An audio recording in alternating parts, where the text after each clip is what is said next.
D4 of the David preliminary hearing was quite disturbing. Today is a lot of details that are pretty hard to even hear or read. So just fair warning now. Hit subscribe. Let's go. The biggest weirdo in the world goes to... Girl. Rest in peace, Celeste, man. Medical examiner Grant Ho is testifying again. Attorney Patrick Steinfeld, who represents the family. This is why I say, oh, the stream froze? Yeah, the stream ain't froze. I should be good. Was present, though the members of the family were not there. Before testimony resumed, I was finna say, though, this lawyer over here, this is why I be scared of lawyers, bro. Like, you defending this man? Like, come on, gang. You a weirdo. Sat beside David. It's so weird how he's the same name as his lawyer, but spelled differently. It's really hard to, like, process it. She has his arm around him, rubbing his back, handing him a notebook and a styrofoam cup of water as the two quietly chatted. Pretty standard stuff with lawyers and whatnot. David appeared more conversational with his attorneys than on previous days, greeted judge with a brief morning, Your Honor, before proceedings got underway. Some of the case's most graphic and technical testimony happened on Friday morning. Bro, y'all trolling me, gang. Deputy Medical Examiner Grant Ho described the extensive injuries to Celeste and the challenges caused by the advanced decomposition of her remains. I can't believe this case is real. I hate it. Ho testified that Celeste's body was so badly decomposed that the odor could be detected from the hallway outside the autopsy room. Damn! The body was so decomposed, the odor could be detected from the hallway outside the autopsy room. No! That's crazy. Listen, y'all, YouTube and Meta might owe you up to $1,000 if you or your child grew up on social media. If you or your child spent years growing up on social media and experienced serious mental health issues, you should hear this. Recently, a jury just ordered Meta and YouTube to pay millions for their role in designing and promoting addictive platforms. They know that their apps can cause anxiety, depression, or body image issues, but they never shared those risks with us. They never made us sign anything that we knew the risk. They just maximized their profits. And the recent historic verdict underscores the consequences of those decisions. But you better not worry. Morgan & Morgan is stepping up to hold these platforms accountable for the harm that they have caused. Click the link in my bio to take a very short questionnaire quiz because you might be entitled to a potential recovery of over $1,000. Decomposed that the odor could be detected from the hallway outside the autopsy room. Because of the condition of the remains, he said it was impossible to determine the exact time of death. I remember when this first happened and they found the body, they were like, yo, we can't even figure out like how she died, when she died. We can't figure out nothing. And I was like, is he going to get away with this? Damn near. I thought he was, They had all this shit on his ass, but they were thought he was gearing up for everything. I mean, I even reported it several times. I was like, he might get away with this shit. I feel like they don't have a smoking gun because an arrest is taking a very long time. The best I can say is at least weeks, Ho testified, explaining the numerous factors, including environmental conditions, how the body was stored, weather, scavenger activity, and natural decomposition made a more precise estimate impossible. When prosecutor Beth Silverman asked whether the condition of the remains were consistent with Celeste having died as early as April 24th, he responded potentially. Obviously, April 24th is when prosecutors say he killed her, when he lured her there. It's not lagging on my side, though. And literally, it was like the day his album was coming out. And I also saw he tweeted like 5 days after this on April 30th, the word decay. What the weirdo? Bro, this dude is like the biggest weirdo. Like, I ain't gonna lie, bro. I don't usually wish that criminals get the death penalty. You know what I'm saying? Like, I know I might be, you know what I'm saying? But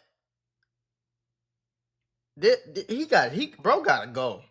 Like this guy is a weirdo. Ho told the court he supervised the autopsy alongside trainee Dr. Ansel Nam. The pair verbally discussed their observations while notes were recorded on coroner diagrams and photographs documenting the examination were taken throughout the autopsy. The body trauma was consistent with dismemberment, blah, blah, blah. He testified there was one dismemberment site on each arm and multiple cut sites on the legs. The cuts extended through the bone, not just the soft tissue, and the exposed cut surfaces appeared smooth. Oh my God. How do you cut somebody's body up tiny blue like fragments embedded within several of the cut surfaces. The fragments were too small for him to identify, so they were collected and turned over to criminalists for further examination. To help explain, Silverman asked Ho what medical examiners used to cut through bone during an autopsy. Ho testified that scalpels and knives are used for soft tissue and organs, but that power tools such as a circular bone saw are required to cut through bone because of its density. Using autopsy diagrams, Ho testified each leg showed two dismemberment sites, one around the upper thigh and one below the knee. Although the diagrams were not drawn to scale, he noted the cuts occurred at different heights on each leg. Silverman then asked whether that pattern was consistent with someone dismembering one leg at a time, rather than making one straight leg cut across both legs. He replied, potentially. So he sat. Asked whether injuries appear consistent with the use of a power source. Hey, bro, and I know I've talked about this to the point where I know the whole story and shit, but it's like, how do you sit there and you gotta, first of all, you abusing this little ass girl for I don't know how long. People said that he was supposed to be like, I'm not even want to say dating, but they had a sexual, it's not even a relationship, bro. Sexual, just stuff going on since she was 11. So you had this weird PDF file ass type of mind. You had this girl, you kept her away from her family for I don't know how long, and then killed her and cut her body up? Why do y'all keep saying I'm lagging, bro? I'm literally watching my stream. I'm not lagging. Y'all lagging, gang. Hogan answered potentially. When Silverman specifically referenced a power cutting tool such as a chainsaw, Hogan responded potentially. However, Ho cautioned that he cannot determine whether the dismemberment occurred before or after death when asked. What? He can't testify to what cut her exactly. You know what I mean? That's why he's saying potentially. About the chainsaw and everything. Common sense tells me she was dismembered after she died. Right? Here's the autopsy picture of the defects. So obviously defects on her back right. So remember, her eye was not present. Her eye was not present? The nigga poked her eye out? Tattoo in the other hand. And you can see the cuts are not consistent with each side of the leg. Obviously, the defects of the apparent stab wounds are here. In addition to the amputated arms, left ring finger and left pinky were amputated. Those cuts also displayed clean, smooth surfaces and were consistent with a sharp instrument such as a knife or a saw. The court was shown a series of photographs recovered from the Hollywood tow yard. Remember, this is the same person that told us that gore turned him on. He used to like watching gore and it turned him on. It's the same nigga. Including Celeste's right index finger and the amputated fingers from her left hand. Ho identified a shush tattoo in the right index finger and described skin slippage, brown fluid, and clean cut surfaces consistent with advanced decomposition. Audible gas could be heard from the members of the gallery as images appeared on the courtroom monitors. David remained expressionless, once again staring at the graphic exhibits without any visible emotional reaction. What the hell is wrong with this guy, man? Everything. Next displayed a gruesome full-body autopsy photograph showing Celeste lying on a medical examination table, though it by no means resembled a beautiful teenager. Oh my God. Jesus Christ. They showed like her body parts on a table, like put back together almost. That's fucked up, is what it sounds like. It said full body autopsy. It's nothing. Photograph. I ain't gonna lie, bro. It's nothing in the world like her dad, gang. I don't know how he's doing it. I don't know what skin slippage is, Tay. I'm gonna be honest with you. I don't know what the fuck. All I know is some sick, evil, devil shit happened that night, gang, or this, whatever. You feel me? They need to give his ass to death. I'm sorry, gang. I don't usually wish people, you know what I'm saying? They need to give his ass the death penalty. He gotta go. He gotta go. He has to go, bro. He has to go. He gotta get the fuck out of here, gang. You see what I'm saying? He gotta go. Ho described extensive decomposition, skin discoloration, multiple dismemberment sites, and significant skin slippage. He testified portions of the face had undergone partial skeletonization. What does that mean? The left eye was absent. Soft tissue had liquefied, and insect activity, including small larvae, was present. Some short black curly hair remained on the scalp. This is so brutal, bro, to even read. This is the sickest shit I ever seen in my life. Like, come on, man. This shit should not have happened. He also explained that decomposition caused organs to soften, lose weight, and change color over time. This could help explain Celeste's weight of 71 pounds. Yeah, obviously. Additional photographs focused on Celeste's decomposing torso after it had been removed from the Tesla where investigators alleged it was discovered. Ho pointed out injuries to the abdomen, left chest, but describing a penetrating wound that traveled through the skin, diaphragm, and liver. So he stabbed her. The liver wound was consistent with a sharp force injury, such as a stabbing, although he measured the wound at approximately 1.5 inches deep. He explained decomposition caused the liver to shrink and soften, meaning the wound may have originally been deeper. He said the wound traveled from front to back, consistent with someone being stabbed in the abdomen. Photographs of the open chest cavity and liver after it had been removed during the autopsy were then displayed. Bro, Ho identified the wound track through the liver and injury to the diaphragm. Other photographs showed injuries around the ribs as well. He testified some skin defects lacked corresponding injuries to the underlying bone. making it impossible to determine whether these injuries occurred before death or changes occurred because of decomposition. I mean, yeah, think about this. Like, this body is decomposing. It's going to be very hard to determine everything that happened to her. Yeah. However, another photo. It's really a miracle that they even arrested him, because the body was so decomposed. A lot of that evidence fell off. You know what I'm saying? A lot of that evidence, like, kind of like went away with the time of the, you know what I'm saying? Like, if they would have found her body 2 days after she got killed, the case would have been a lot easier, but some of the evidence isn't there. I still think he's cooked, though.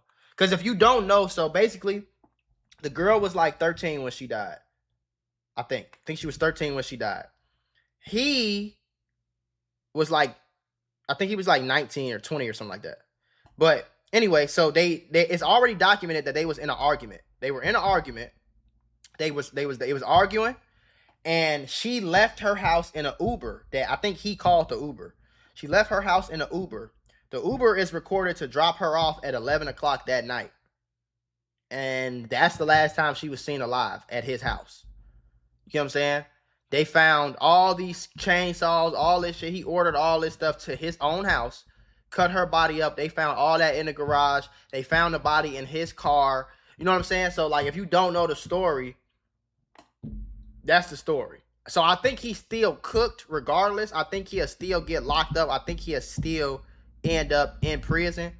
But it's going to be harder than it would have been if they would have found a body quicker.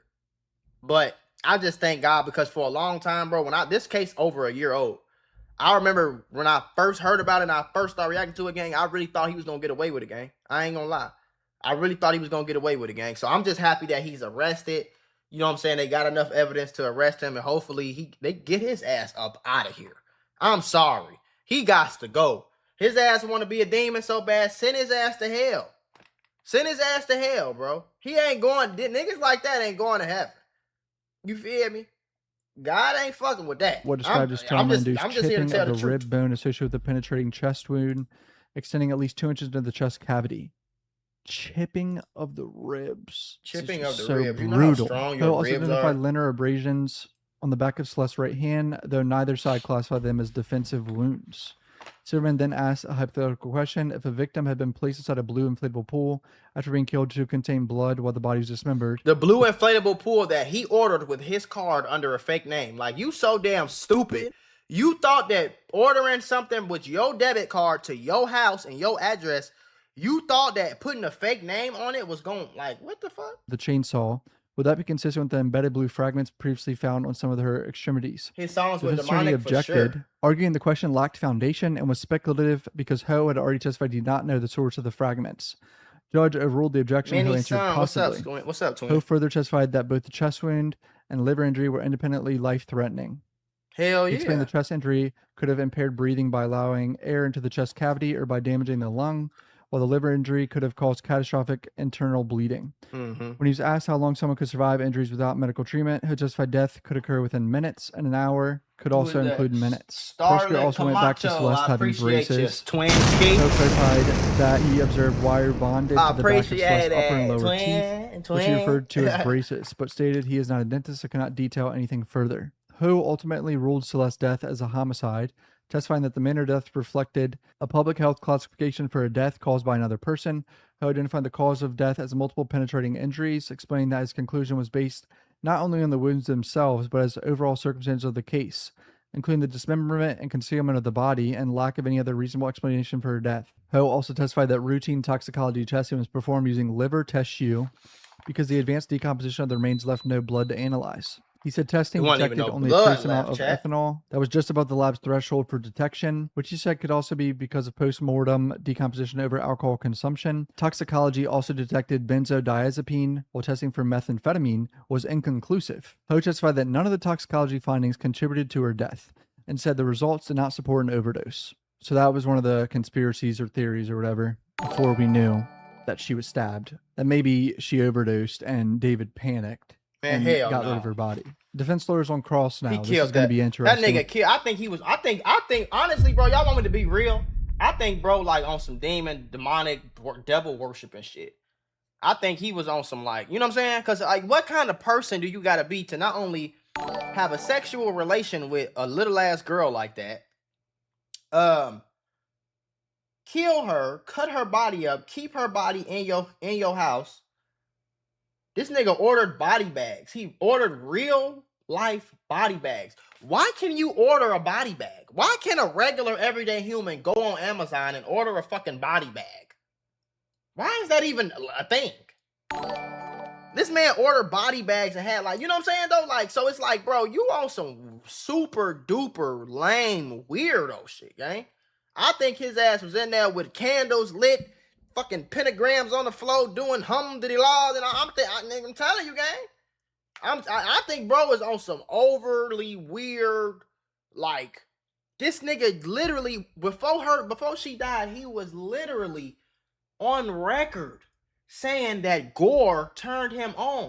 He used to go on the dark web and watch real gore videos and get turned damn near whacking off to this. Like, bro, what the fuck? Like, it's gonna be documentaries about this. I'm telling you, gang. And then after all this shit happened, he canceled his tour and was playing Fortnite, chilling in the crib like ain't nothing happened. Bro's fucking in. They need to do some dissecting of his brain and figure out what the fuck wrong with him on bro grave. I'm dead serious. They're obviously going to try to shit on him, shift blame away from David in some way. During cross, defense attorney Marilyn Benarski questioned Ho extensively about the limitations created by the condition of the remains and the degree of certainty behind several of his conclusions. Ho testified he finalized the autopsy report roughly 3 months after the examination because he waited for toxicology and other testing before ruling out alternative causes of death. Amid the previous sealing of the autopsy, along with the statement of the medical examiner's office amid the sealing, a speculation arose about a possible rift between LAPD and the medical examiner's office. There was no evidence to support this theory during Ho's testimony. I mean, I even made videos about that there was stuff going on between LAPD and the medical examiners. Yeah. There was like some source coming out telling people that. Benarski question also appeared aimed at the possibility that the medical evidence alone could not rule out alternative scenarios, including whether Celeste may have inflicted the fatal wounds herself. I hate defense lawyers sometimes. I hate lawyers, bro. Like, it almost feels disrespectful. It is disrespectful, bro. What do you even say to that, bro? Yes, the fact that you taking this, the fact that a lawyer even take this case to I'm about to offend this PDF file murderer weirdo for some money. That you a sick ass weirdo. So you really comfortable and you really sitting up here every day trying to get this nigga out of prison and trying to get this nigga found not guilty? If he get found not guilty, somebody need to, I ain't gonna even say that because y'all lock my ass up if it happened, but listen, man, get his ass up out of here. Stabbed herself and dismembered herself while she was dead. Ho testified did not interview Celeste's family about her personal history and agreed that background information, including whether she had been violent or used drugs, can potentially be helpful in death investigations. This appeared to be the defense exploring a potential defense strategy, which garnered some looks in the gallery. Those pieces of shit. I mean, the lawyer is a weirdo, bro. And the fact the lawyer is a woman and probably has kids makes it so much worse. So what the autopsy could establish. This fight, he cannot determine the exact timing of the two penetrating wounds, whether they occurred seconds apart or which injury occurred first. I'm finna go to Dollar Tree right now, nigga. I appreciate you, brother. He said he could not determine whether Celeste was holding the object that caused the wounds. Yeah, they need to check his brain. Medical examiners could often look for hesitation marks or superficial injuries and suspected self-inflicted sharp force deaths, and there weren't any. These defense lawyers are really trying to add doubt that this poor girl did it to herself. Yeah, I mean, this is what they're gonna do. So the little 13-year-old girl got in the Uber and went to her house and then grabbed a knife and stabbed herself in the liver and the abs and then cut her. Like, come on, bro. This defense strategy is something I had said previously. I think they're gonna try to say this. He ultimately agreed he could not determine the precise circumstances under which the wounds were inflicted. Benarski also focused on the effects of advanced decomposition, which Ho testified prevented him from determining evidence of a struggle before Celeste's death. Defense also revisited his testimony regarding the penetrating injuries to Celeste's chest and abdomen. Ho agreed decomposition made it impossible to determine the full depth of the wound through the liver or whether a major artery had been severed. Although he testified injuries to the chest and liver were life-threatening and could have caused fatal internal bleeding, he acknowledged there was no physical evidence remaining that would allow him to identify whether blood exited the body externally or internally because of the condition of the remains. The DA's pretrial brief alleged that Burke had almost watched or stood by while she bled out, which would most likely be the prompt to this line of questioning from the defense. When I first read the whole indictment or whatever, I was like, How do they know he watched and stood by while she bled out? I think they were just assuming that he watched or stood by because he's the one that stabbed her. Defense also revisited the testimony about damage to her ribs. He clarified that one defect could potentially be consistent with the gunshot wound, but there was no evidence allowing him to conclude that was the cause. He testified additional testing would have been required. Also, that investigators recovered no projectile or other physical evidence establishing a gunshot wound. That is interesting. He had illegal videos on his phone and had an illegal photo of Celeste on his lock screen. What, bro? Holy shit. He questioned Ho about photographs, I didn't know that, bro. Celeste's fingers, and whether he had personal knowledge of how the remains and evidence were packaged before reaching the office. Ho repeatedly testified that he did not. He explained that by the time the remains arrived for examination, he was provided only the body and deferred questions regarding evidence collection, packaging, and chain of custody to investigators and criminalists. The next witness is LAPD Detective Corey Farrell, partners with Josh Byers, who testified previously in the week. He testified that investigators recovered extensive evidence from David's phone and iCloud. Farrell said the phone contained numerous personal items tying Burke to the device, including photographs of the driver's license, passport, selfies, a fake North Carolina ID, banking information, and other personal documents. Farrell also worked the court through dozens of photographs documenting what prosecutors alleged was Burke's relationship with Celeste. It wasn't a relationship. It wasn't a relationship.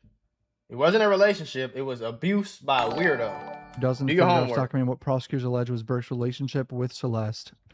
Oh no, here we go. It's not a fucking relationship. I don't even want to know these sick details, dude. These images include photographs of Burke holding what appeared to be a ring, Celeste with dyed red hair, the pair kissing in bed and FaceTiming one another. So he had all these pictures in his phone. Introduced photographs showing a female hand with a red cursive tattoo reading David, wearing what appeared to be the same ring Burke was pictured holding. What type of ring did he give this girl? This is like a promise ring or something? Who cares? I honestly, bro, like, the fucking nigga's a weirdo. Farrell further testified that Burke's phone contained a lock screen image of the two embracing while topless, though the image was not displayed in court. So he had a topless, oh my God. He had a topless picture of him and a 14-year-old girl on his lock screen?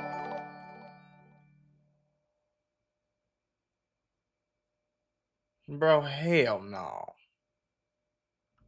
Detective testified that investigators also recovered sexually explicit photographs and videos from Burke's phone that prosecutors alleged documented a sexual relationship. Farrell said the material appeared to have been recorded inside Burke's bedroom and included nude images and photos of them engaged in sexual acts, as well as close-up images. Oh my God. Bro, this is so fucking sick, man. I ain't...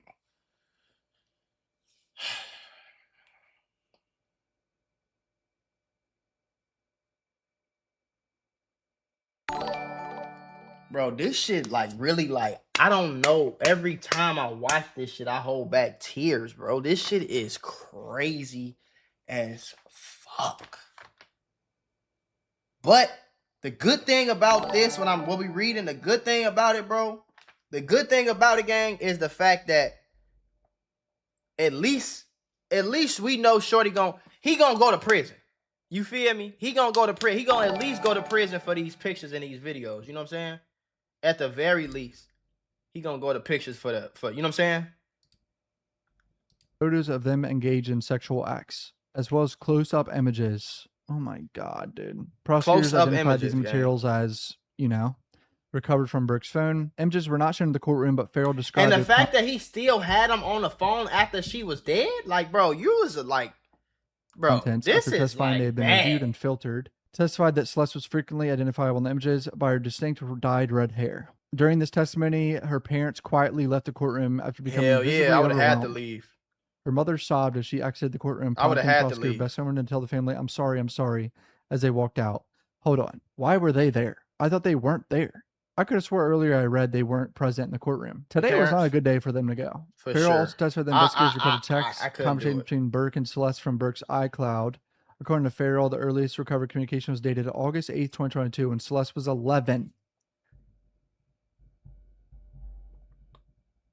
Final message was April 23rd. He testified the message echoed the photographs and allegedly documented discussions about the pair's relationship, plans to meet, travel between Lake Elsinore and Burke's home, their future together, pregnancy concerns, abortions, and emergency contraception. Don't tell me. Do we know? Wait, what? Did she have to get an abortion? I remember hearing about that. Yeah, I remember hearing about that. Has that been confirmed publicly? Am I an idiot? Like, I thought, like, they talked about it, but I didn't know. Did she actually have to get one? Yeah, The I don't pair know. referred to a plan called Operation Awesome, or OA, in text messages, which prosecutors said referred to a plan for Celeste to run away from home and live with them. Of course, that's what she was doing. This sick motherfucker, dude. He's a Farrell weirdo. also testified that investigators confirmed Burke had booked a trip for the two to Trump Hotel in Vegas. Trump Which Hotel, also of learned course. from Trump previous Hotel. testimony.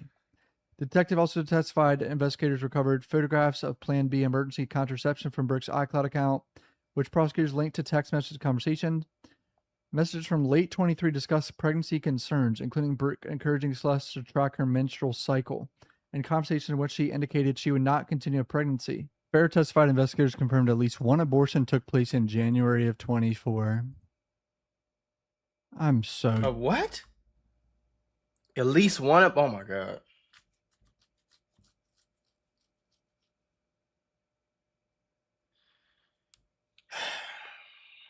I kind of regret clicking on this video, chat. I really do. Abortion took place in January of 24. I'm so just disgusted. I hate this motherfucker, bro. And the fact that, okay, like, don't get me wrong, gang. I understand that usually girls like older boys, boys like young, but she's 13. You're 18, 19 years old. Like, what? How old is this nigga, right? Ain't he like 21 right now? Let me see. D4vd age. He's 21. So that means in 20 what? What did they say this was? Also testified that took place in 24. So in 24 he was 19 and she was like 12. Like, that's sick. If you're 19, oh, that Trap Lord Ross got text messages. Oh shit.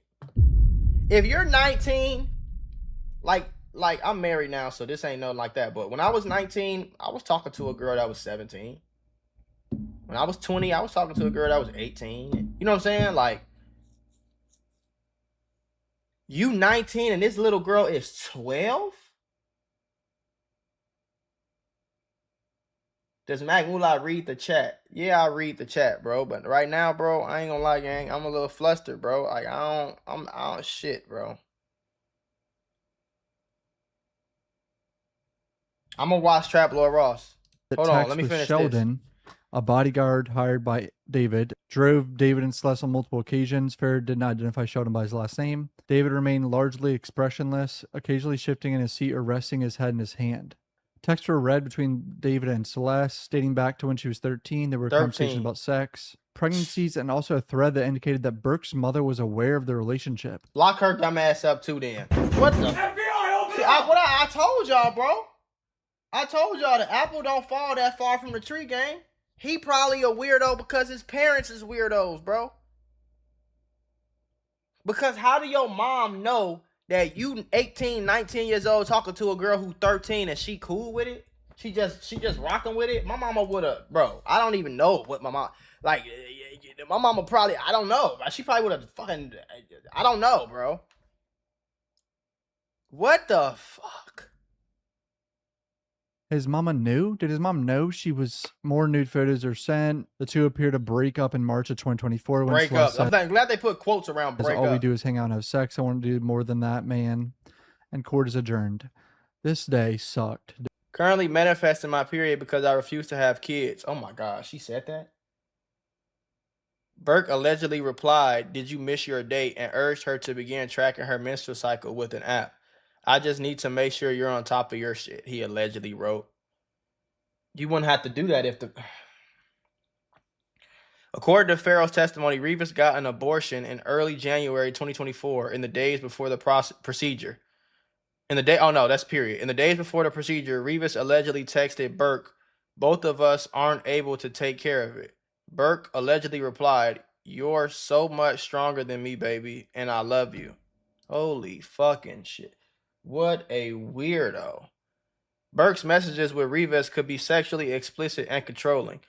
Hers were at times affectionate, but often distressed. Of course. Of course it's fucking distressed.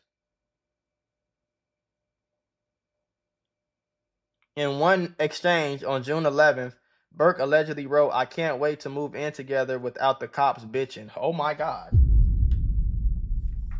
Without the cops bitching?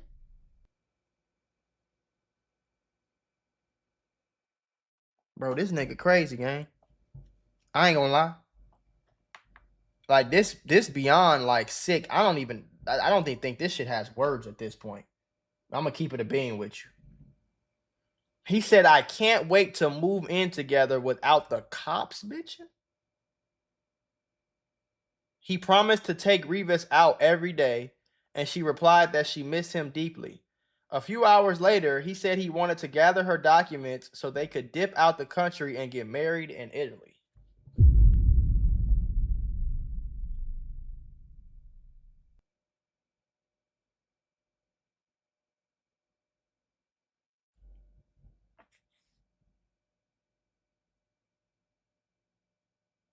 The fact that this shit is on his phone is just like... Soon afterwards, Revis wrote that she feared she might be pregnant again. I don't like this, she said, asking, what if the first abortion didn't work? She's so... Oh my God. She's so fucking young. She don't even like... Do you hear what she's saying? What do you... That don't even make sense. Like, she's a little ass kid, bro.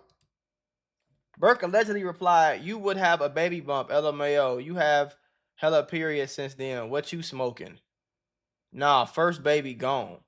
So you understand how much of a little kid you have to be to say, what if the first abortion didn't work? That don't even make sense. This little girl is so fucking innocent and young and just clueless with life.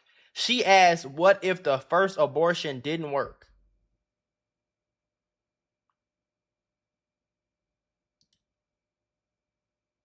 Later that month, June 19th, she texted, I can see you and sleep over. Just do not get me pregnant. Oh my God. He purportedly responded, we've done a good job the past few months, baby. The last and only time you were pregnant was because of a fucked up condom. Oh my God. How do you even feel comfortable having this conversation with a little girl? This is a little girl, bro. This is not a girl who's like a year or two younger or 3 years younger. This is a little ass girl.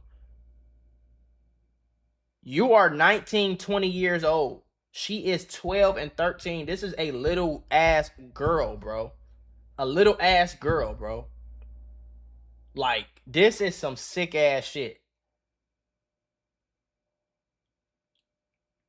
A little more than a week later, Revis texted Burke on June 27th, and she had to run to the bathroom after they had sex because it hurt.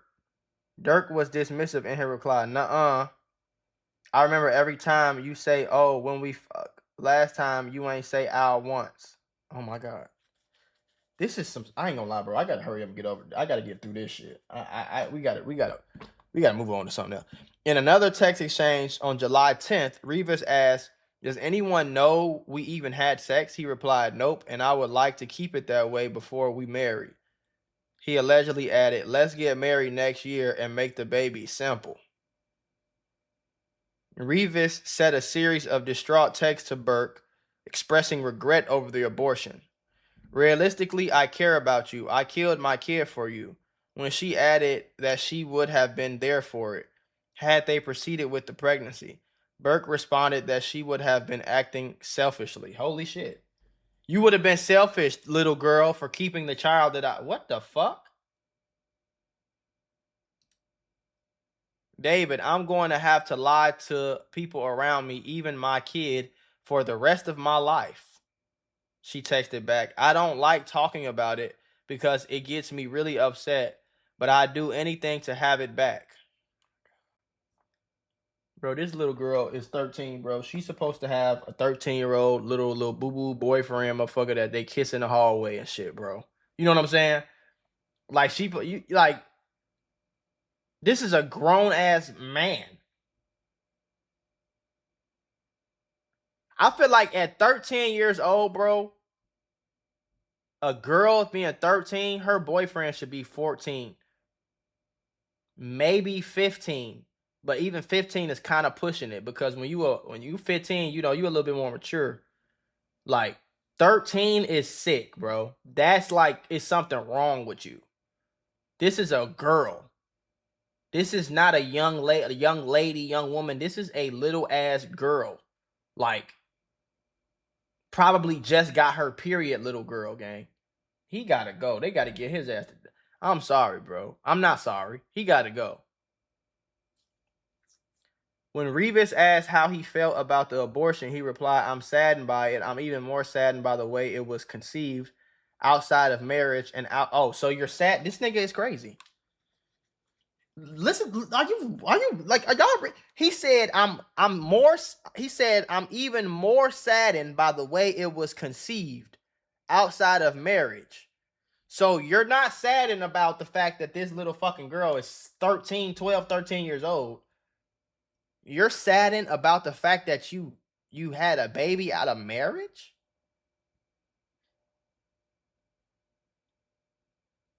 A Parson says shouldn't have a boyfriend at all. I'm a push back on that, bro. You know, girls like boys and boys like girls. When you 13, shit, nigga. I had a girlfriend at 13. I mean, what the fuck does that mean? We like, I give you $1 so you can get some ice cream, and like, you know what I'm saying? We go to the park together and shit. And like, we kiss in the hallway and we sneak out and I hold your books going to history class and shit. Like, I don't think at 13 a girl should just be restricted from having like a boyfriend and shit. Of course, there should be boundaries because y'all 13, but yes, Real Easy just said it. A 13-year-old cannot mentally or emotionally date a 20-year-old because their brains are vastly different at stages of development. Exactly. And even this conversation is weird. I don't understand how you could talk to a 13-year-old girl who says, "What if the first abortion didn't work?" and feel comfortable with yourself. You're clearly taking advantage. You're a predator, bro. You're a weirdo. You're a demon. You feel me? He said outside of marriage.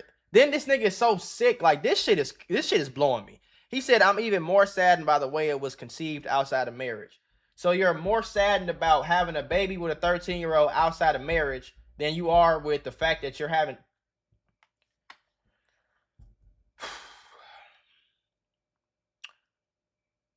Outside of the way I had pictured my first child going, but I don't dwell on it. Other messages shown in court depicted Burke blaming Revis after they had sex in late December, after the date when prosecutors say the two broke up. Holy shit. "You asked me if I wanted to have sex and I folded," he texted on December 20th. "Then we stopped and you cried and I held you." Oh my God. Revis pushed back. "No, I didn't, David," she replied. "We made out and I was going to go home." About a month before the alleged murder, Burke and Revis were still in communication, with the alleged sexual abuse ongoing. On March 14th, Revis texted, "We can be friends, but like online. I don't want anything to do with you in person anymore if I'm going to try and move on." Holy shit. DJ Ghost, what the fuck is going on, brother? Now that is some crazy shit.